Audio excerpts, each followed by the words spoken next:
Hello my spiritual family, welcome to my channel. I am Riya. तो आज का topic है डीएम ट्विन फ्लेम जर्नी को किस नज़र से देखते हैं। डिवाइन मस्कुलाइन का क्या नज़रिया होता है इस जर्नी को देखने का। शुरू में कैसा होता है और बाद में कैसा होता है, दोनों ही जानेंगे। तो सबसे पहले कि डीएम इस जर्नी को किस नज़रिए से देखते हैं। सबसे पहले जब डीएम ट्विन फ्लेम जर्नी में आते हैं तो उनका हार्ट चक्रा ओपन होता है। हार्ट चक्रा जैसे ही ओपन होता है तो उनका दिल धड़कना शुरू हो जाता है। वो भी खासकर तब जब उनकी डीएम उनके आसपास डीएफ उनके आसपास हो। और वो मतलब इस बात को पहले तो नोटिस नहीं करते हैं। उसके बाद ये मेरा पर्सनल एक्सपीरियंस है एक्चुअली। तो उनको बाद में मतलब ऐसा लगता है कि जब जब ये लड़की मेरे सामने में आती है तब तब मेरा मतलब दिल एकदम से धड़कने लगता है। ये बात सही है, ये मेरे पे भी हुआ था कि जब भी मेरे डीएम मेरे सामने में आते थे मेरा भी हार्ट चक्रा ओपन हो जाता था और इतनी तेज़ मेरा हार्ट चक्रा मतलब धड़कता था कि मुझे लगता था कि इससे मिलने से क्या मुझे कोई बीमारी हो गई है कोई हार्ट प्रॉब्लम हो गया है क्या मुझे इससे मिलने से। तो ऐसा ही सेम डीएम के साथ भी होता है। उसके बाद ये ज़्यादातर बबल फेस में होता है, मेरा भी बबल फेस में ही हुआ था। तो डीएम जब इस जर्नी में आते हैं तो यही होता है कि उनका हार्ट चक्रा ओपन होता है। हार्ट चक्रा ओपन होने से ही उनका ना मतलब वो सोचने लगते हैं कि मेरा दिल इतना क्यों धड़क रहा है, क्योंकि ये जो एक्सपीरियंस होता है हार्ट चक्रा ओपन होने का, ये आप किसी के भी साथ डील किए हो अपनी लाइफ में, ऐसा तो आपको होगा ही नहीं, कभी नहीं होगा, कभी नहीं। क्योंकि ये जो हार्ट चक्रा ओपन होता है वो सिर्फ़ और सिर्फ आपके ट्विन से मिलने से ही होता है। अगर आप डीएम हो तो आपको डीएफ से मिलने से होगी, अगर आप डीएफ हो तो आपको आपके हार्ट चक्रा में सेंसेशन या धड़काव आपकी डीएफ से मिलने से होगा, ट्विन से ही मिलने से होता है ये। और तब फर्स्ट एक्सपीरियंस तो डीएम यही करते हैं। तो वो सोचते हैं इस जर्नी को मतलब इस कनेक्शन को अपनी डीएफ के साथ वो देखते हैं ऑर्डिनरी कनेक्शन, यही मामूली कनेक्शन है, कुछ नहीं, सिर्फ अट्रैक्शन है। शुरू में तो यही होता है कि हाँ दोनों ही अट्रैक्ट है, बस और कुछ नहीं है। फिर दोनों ही अट्रैक्ट है और फिर दिन पर दिन उनका अट्रैक्शन बढ़ता जाता है, एकदम मैग्नेट की तरह एक दूसरे की तरफ खिंचाव फील करते हैं, एकदम मैग्नेट की तरह। उनको लगता है कि ये मुझे अपनी तरफ खींच रही है, आखिर क्या है इसमें जो ये मुझे अपनी तरफ इतना खींच रही है। सेम उसी तरह डीएफ भी सोचती है कि मुझे इसकी तरफ इतना खिंचाव क्यों महसूस होता है, क्यों मैं इसके बिना रह नहीं पाती हूँ, इसको चेस किए बिना, इसको देखे बिना। तो दोनों ही सेम एक्सपीरियंस करते हैं डीएम और डीएफ। लेकिन डीएम इस कनेक्शन को मैंने बताया ऊपर कि ऑर्डिनरी कनेक्शन ही समझते हैं।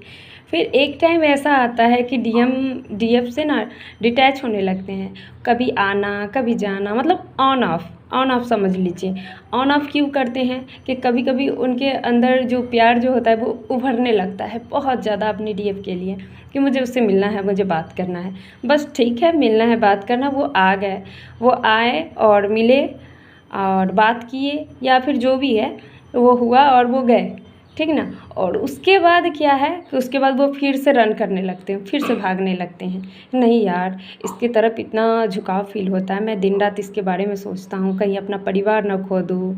अगर मैरिड है तो और भी उनको टेंशन होता है कि मेरे बीवी है, मेरे बच्चे हैं, या कोई अच्छी जगह जॉब है तो और ज़्यादा उनको टेंशन होता है कि मेरी रेपुटेशन का क्या होगा।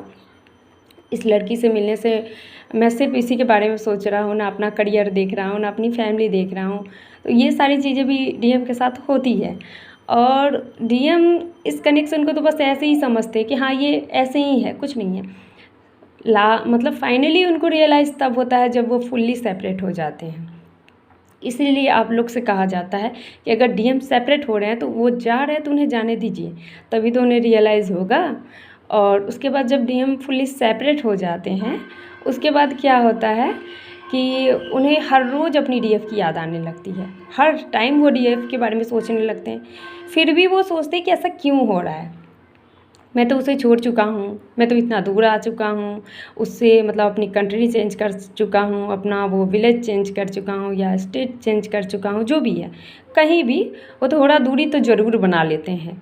और ये सबके साथ नहीं होगा, लेकिन बहुतों के साथ ऐसा होता है कि डीएम कभी कभी एकदम कंट्री अपना सब चेंज कर देते हैं। तो उसके बाद डीएम इसी तरह से फिर ना, जब वो उनके सेपरेशन के टाइम में जो उन दोनों के बीच में जो बहस हो जाती है या कुछ अनाप शनाप, या फिर डीएफ जब एकदम से चुप हो जाती है, तो बाद में डीएम ऐसा सोचने लगते हैं कि इतना होने के बाद भी वो एकदम से चुप थी, मेरे आते समय उसने मुझे कुछ बोला नहीं, डांटा नहीं, तो उन्हें रिग्रेट होने लगता है इस बात का। और जब वो रिग्रेट फील करते हैं, तब जाके उन्हें रियलाइज़ होने लगता है कि हाँ, मतलब मैंने कुछ गलत किया है। उसके बाद डीएम जो होते हैं वो अपने डीएफ के बारे में सोचने लगते हैं। सोचते सोचते एक दिन उन्हें समझ में, जब उनकी अवेकनिंग स्टार्ट होती है, तो उन्हें समझ में आने लगता है कि ये लड़की मेरे लिए सच में इम्पोर्टेंट है, इसने मेरे लिए इतना कुछ किया। क्योंकि मैंने बताया कि डिवाइन फेमिनाइन बहुत प्योर हार्टेड होती है, तो वो दुनिया के लिए तो सब कुछ करती ही हैं, लेकिन जो उनके ट्विन होते हैं उनके लिए तो वो अपनी जान भी देते तो कम ही है। मतलब उनको तो ऐसा मतलब लगेगा ही नहीं अगर कोई कह दे कि तुम अपनी जान दे दो, नहीं तो मैं तुम्हारे ट्विन की जान ले लूँ, तो वो डायरेक्ट बोलेगी पहले मेरी जान ले लो, मेरे ट्विन को छोड़ दो। तो इतना प्यार होता है एक डिवाइन फेमिनाइन के दिल में अपने डीएम के लिए। तो उन्हें बाद में ये चीज़ समझ में आने लगती है कि उसने मेरे लिए बहुत कुछ किया है, और तब जाके उन्हें ये कनेक्शन ऑर्डिनरी नहीं लगता है, क्योंकि वो सोचते हैं कि इतने टाइम से हम सेपरेट हैं, 3 महीने 6 महीने में तो कोई भी भूल जाता है, और यहाँ साल 2 साल 1.5 साल हो रहे हैं, मैंने अभी तक उसे अपने दिमाग से निकाल नहीं पाया हूँ, ना उसे अपने दिल से निकाल पाया हूँ। जब भी उसके बारे में सोचता हूँ तो मुझे बहुत अच्छा लगता है, फिर से अपना बबल फेस में चला जाता हूँ, फिर से उसी दुनिया में चला जाता हूँ। वो कितना प्यारा दुनिया था जब वो मुझसे मिली थी, सब कुछ कितना अच्छा था, मैंने क्यों उसे छोड़ा, मैं क्यों आया इतनी दूर। और तब उन्हें उनकी अवेकनिंग भी स्टार्ट होने लगती है, डिवाइन से उन्हें बहुत सारे गाइडेंस भी मिलने लगते हैं। तब वो इस कनेक्शन को ऑर्डिनरी कनेक्शन नहीं देखते हैं, वो सोचते हैं कि नहीं, ये कनेक्शन जो है वो डिवाइन गिफ्टेड है, डिवाइन ने मुझे गिफ्ट दिया है उस लड़की को मेरे लाइफ में। तो क्या हुआ, वो शादीशुदा है। तब उन्हें भी समझ में आने लगता है कि प्यार का मंजिल शादी नहीं है, और ये हम सभी डिवाइन फेमिनाइन जानते हैं कि प्यार की मंजिल शादी बिल्कुल नहीं है। क्योंकि जो शादीशुदा है ना, उनके लिए ये समझना बहुत मुश्किल होता है कि आप प्यार करके क्या करेंगे, है ना। लेकिन ऐसा नहीं है, क्योंकि अगर प्यार की मंजिल शादी होती तो शादीशुदा को डिवाइन इस जर्नी में डालते ही नहीं, है ना। तो जब इस जर्नी में डिवाइन ने डाला है तो यही सिखाने के लिए तो डाला है कि प्यार की मंजिल शादी नहीं होती है। आप लोग अपने माइंड सेट को चेंज करिए, अपने ट्विन को एक्सेप्ट करिए, वो जैसा है, वो शादीशुदा है या कुंवारा है। शादीशुदा है तो उसके कर्मा है जो उसे उस इंसान के साथ चुकाने हैं, अच्छे या बुरे, है ना। इसी तरह आप सभी डिवाइन फेमिनाइन को भी मैं बोलती हूँ कि अगर आपके डीएम मैरिड है तो ये उनका कर्मा है, उनको चुकाने हैं, अच्छे हो या बुरे हो, दोनों ही कर्मा आपको चुकाने पड़ते हैं, सूद समेत। वो भी कभी कभी तो ज़्यादा करके भी चुकाने पड़ते हैं, ये आपके कर्मा के ऊपर है। तो ये चीज़ें हैं। तो डीएम को अगर वो मैरिड है तो वो आप उनको भी एक्सेप्ट कीजिए, उनकी फैमिली, उनके बच्चे, सबको एक्सेप्ट कीजिए जैसे डीएम आपको एक्सेप्ट करते हैं। डीएम हमेशा अपनी डीएफ को टोटली एक्सेप्ट करते हैं, बोले या ना बोले। उनको डीएम जो होते हैं वो अपनी डीएफ के साथ साथ उनके जो स्पाउस होते हैं उनको भी एक्सेप्ट करते हैं, उनके बच्चे को भी।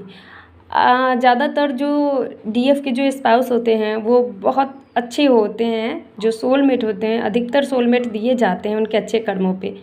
तो जो सोलमेट होते हैं उनके लिए डीएम के दिल में बहुत बड़ी जगह होती है कि उसने उसकी डीएफ को बहुत खुश करके रखा है। तो डीएम इतने अच्छे होते हैं और उनका माइंड सेट इस हद तक चेंज हो जाता है ट्विन फ्लेम जर्नी में आने से।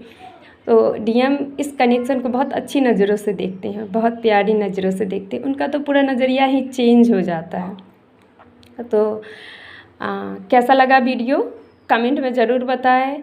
और अगर इनर वर्क रिलेटेड कोई गाइडेंस चाहिए या लव लाइफ रिलेटेड या अपनी जर्नी में कहीं पे भी स्टक है, तो अगर कोई गाइडेंस चाहिए आपको तो डिस्क्रिप्शन में मेरा नंबर है, आप मुझे कांटेक्ट कर सकते हो।